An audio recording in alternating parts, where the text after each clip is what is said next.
Ito na ang ating mga kinuha, mga pinitas na santol. Pero ito lang naman pala yung kailangan natin. O diba, pinahirapan pa ako. Tahimik pa ako at lahat, parang magra-rock climbing. Charot.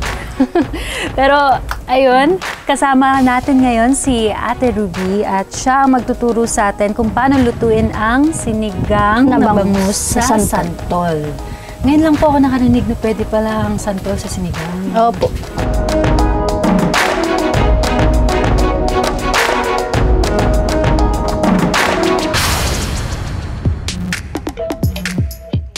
Ang mga nabalatang santol pakukuluan muna sa hugas bigas. Mas malasa po kasi yung hugas bigas. Isusunod natin yung kamatis, sibuyas at luya. Pero mas lamasin po muna natin para mas lumabas yung katas.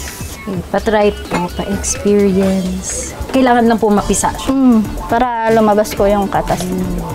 Kapag lumabas na ang katas ng mga ito, ihahalo na ito sa inilagang santol at saka hihintayin kumulo. Kapag kumulo na, pwede nang ilagay ang bangus at saka isusunod ang mga gulay gaya ng talong, sitaw, okra at siling pangsigang. Ang tagal ko nang hindi nakakain ng santol, so hindi ko alam yung lasa. Masarap. Kaya excited ako kasi kakaiba siya. Huling ilalagay ang kangkong.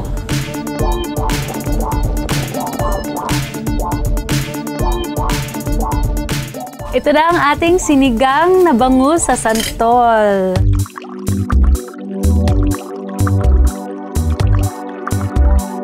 Na-excite ako. Actually, hindi ko ma-imagine ko anong lasa dahil ang tagal ko na nga rin hindi nakatikim ng santol.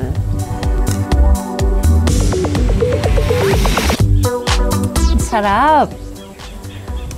Ibang-iba sa lasa ng niluluto kong sinigang kasi yung sa akin lasang sinigang mix. Ito talaga walang masyadong artificial ingredients na ginamit. At gusto ko siya dahil maasim. Man natin kasama ang kanin.